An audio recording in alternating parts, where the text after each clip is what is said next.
নমস্কার, কেমন আছেন সবাই? সুপ্রিয়ার ঘরকন্না একটা ভিডিওতে সবাইকে স্বাগত।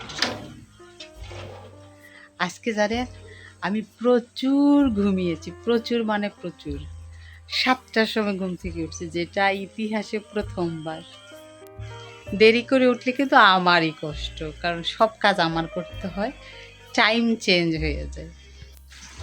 আমার ফ্রিজ একেবারে খালি, এরকম খালি কখনোই হয় না, কিছু না কিছু থাকে। ফ্রিজে শুধু একটু মরিচ আছে, আর কোনো সবজি নেই। আর আছে কিছু আলু। ভাবতেছি আজকে সকালবেলা কী আয়োজন করবো। তো স্যারে বলতেছে আলুর পরোটা করতে, কিন্তু আমার করতে ইচ্ছা করতেছে না, অনেক লেট হয়ে গেছে। তো স্নান করে পুজো টুজো দিয়ে অতটা টাইম নেই, দেখি শর্টকাটের মধ্যে কী করা যায়। কিন্তু তার আবার মুখ করে চইতে হবে, নতুবা সে বলবে কি আমি খাবো না। তাকে কয়েকটা অপশন দিলাম, রুটি খাবে নাকি। সে বলে রুটি খাবো না, রুটি তো রোজই খাই। একটুখানি আটা মেখে রেখেছি, লুচি বানাবো। আর তার সাথে সাদা আলুর চচ্চড়িটা। এই সাদা আলুর চচ্চড়িটা বানাতে খুব সিম্পল, খেতে খুব ভালো হয়, আর তার খুব পছন্দ। এটা যদি রোজ রোজও দেই রান্না করে, কোনো কথা হবে না। সে একটু ঘুরিয়ে ফিরিয়ে খেতে একটু পছন্দ করে, তাই আমিও রান্না করতে পছন্দ করি, বিধায় ব্যাস হয়ে যায় এখান থেকে। লুচিগুলো ভেজে নিচ্ছি, মায়ের ওঠা হয়ে গেছে ঘুম থেকে। স্যারে বলতেছে দাও আমাকে, আমি বাজারে যাব।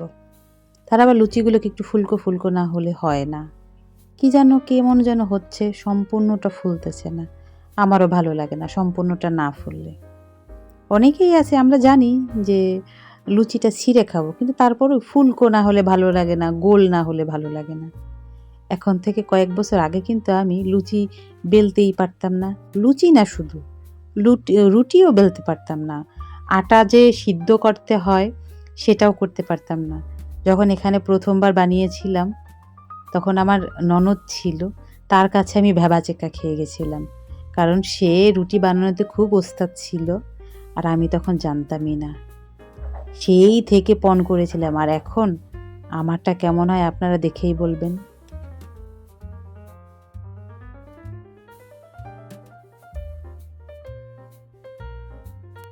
ভাবলাম এইবার হয়তো বৃষ্টি শেষ হয়ে গেছে, আবার আজকে থেকে নাকি 3 নম্বর সতর্কতা সংকেত দিয়েছে। কে জানে, এবার মনে হয় ডুবেই যাব। স্যারে যখন বাজারে যাই, বললাম যে এত বৃষ্টি, বাজারে কি পাবে না পাবে, কিন্তু বড় মাছ এনো না, একটু অন্যরকম কিছু নিয়ে আইসো। সে বলল আচ্ছা দেখি কি পায়। আর এখনকার যে বাজার ভাই, আমাদের মতো সাধারণ মানুষের বেঁচে থাকাই দায় হয়ে যাচ্ছে। শহরে থাকি, তার যে প্রচুর খরচ, সেখান থেকে আর হাইফাই খাওয়া দাওয়া আশা করা যায় না। আর আমিও না খুব সাধারণভাবে জীবনযাপন করতে ভীষণ পছন্দ করি, ওর মধ্যে দিয়েই না চলাফেরা করতে আমার বেশি ভালো লাগে। আমি সেই চাই না কখনোই যে রোজ রোজ মাংস, বড় বড় মাছ এসব খেয়ে, খুব সাধারণভাবে জীবনযাপনটা করতে পারলেই ভালো লাগে। মাছের প্যাকেটটা খুলে খুব ভালো লাগলো। এটা কি বলেন তো, ছোট ছোট কই মাছগুলো বহু বছর পরে দেখলাম। ছুটির দিনগুলোকে আমার একটু চাপ বেশি হয়ে যায়, কিন্তু তারপর একটু ভালো লাগা থাকে, সবাই একসাথে থাকা যায়। ছুটির দিনে আমার সব থেকে বেশি কাজ থাকে। ছুটির দিনে বেসিক্যালি মানুষের কাজ থাকে না, ঘুরতে যায়। বাট আমি আজ অব্দি ছুটির দিনে কোথাও ঘুরতে যাইতে পারিনি।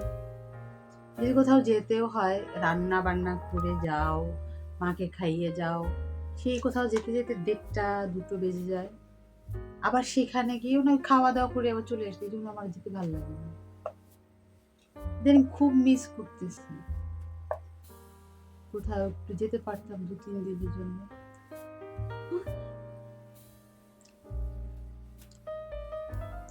ছাড়ে লটকন নিয়ে আসছে, খুব মিষ্টি। এবছর প্রথমই আনছে। খুব পছন্দের একটা ফল ছিল আমার, যেহেতু টক টক। জানি না গো, আমার পছন্দগুলো আস্তে আস্তে হারিয়ে যাচ্ছে। কোথায় হারিয়ে যাচ্ছে তাও জানি না। বেশ ভালো মিষ্টি মিষ্টি।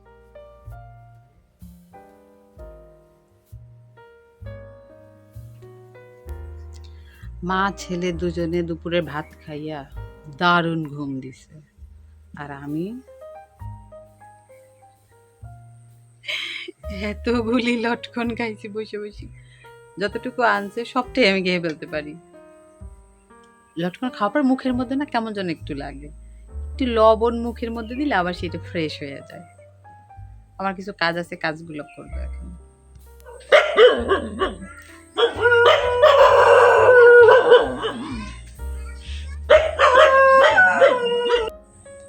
শুনলেন ওদের কি পরিমাণে রাগ আর অভিযোগ।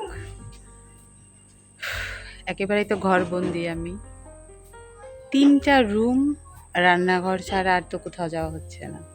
ওদের সাথে দেখা হয় না বললেই চলে। সকালে স্যার খেতে দেয়, আমি দুপুরবেলা আর রাতের বেলা খেতে দিই, শুধু ওই টাইমটুকু আমাকে দেখে।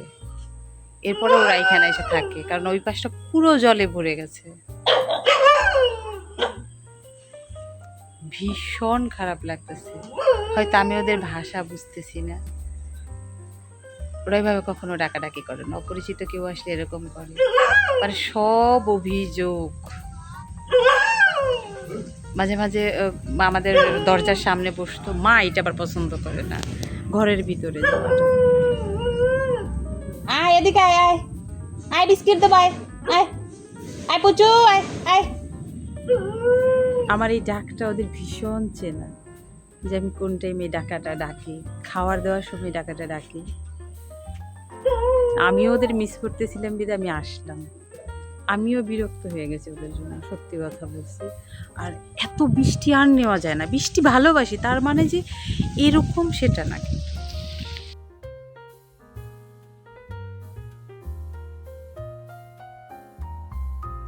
আমার একটা প্রবলেম আছে, সেটা হচ্ছে আমার সবসময়ের জন্য ক্ষুধা লাগে না, কিন্তু মনে মনে যদি ভাবি কিছু একটা খাবো, তারপরে না খেলে মনে হয় যেন আমার প্রচুর ক্ষুধা লাগছে, আমি কোনো কাজ করতে পারতেছি না। এখনও সেই কাহিনীটা ভাবতেছি, কি খাওয়া যায় বৃষ্টির মধ্যে। বাড়িতে থাকলে কত কিছু খাওয়া যেত।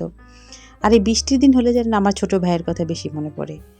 ও থাকলে তো অনেক কিছু খাওয়া দাওয়া করতাম আমরা, এটা বানা ওটা বানা, সেসব করতাম, আর তার সাথে অনেকেই যুক্ত হয়ে যেত। তার জন্য এখন কি খাবো ভেবে ঘরে আনা ছিল চানাচুর, এই প্যাকেটটা খোলাই হয়নি, তা আজকে খুললাম। একটু ঝাল ঝাল, যে ঝাল চানাচুরটা আছে না, ওই যে রুচির, সেটা বেশ ভালো লাগলো। স্যারে বললো যে আমাকেও একটু দিও, তো তাকে দিয়েছি। আমি একটুখানি কফি নিছি, মাথাটাও কেমন যেন লাগতেছে জানেন, খুব বিরক্ত হয়ে গেছি ঘরের মধ্যে থাকতে থাকতে, এখন আর একদমই ভালো লাগছে না। আমার এতটা খারাপ লাগতেছে এই মুহূর্তে, মনে হচ্ছে যেন আমি দৌড়ে চলে যাই কোথাও একটা। যেমন মাথা ব্যথা করতেছে, কোনো কাজ করতে ইচ্ছা করতেছে না, কারো কথাও শুনতে ইচ্ছা করতেছে না। আমার গাটা এখন দেখতেছি গরম গরম লাগতেছে, কে জানে আবার জ্বর ঠর আসবে কিনা। আর আমার জ্বর মানে ভয়ঙ্কর, খুব কষ্ট পাই। মা এখানে রাতের পূজাটা দিচ্ছে, আমি একটু রান্না করব।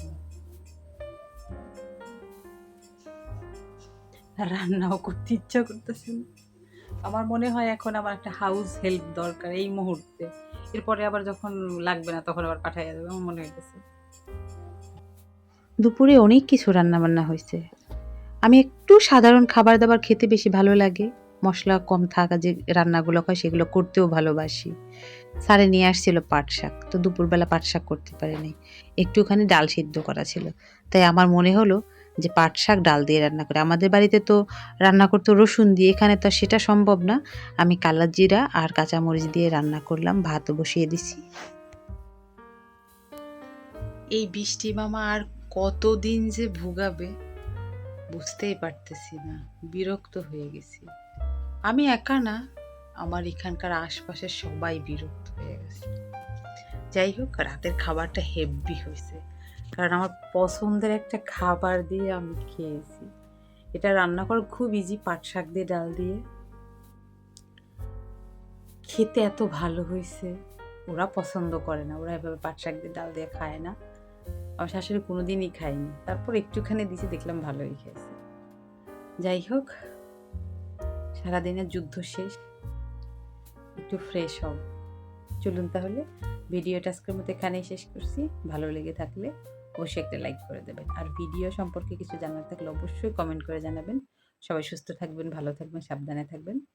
দেখা হবে পরবর্তী আরও একটা ভিডিওতে, ততক্ষণের জন্য সবাই ভালো থাকবেন।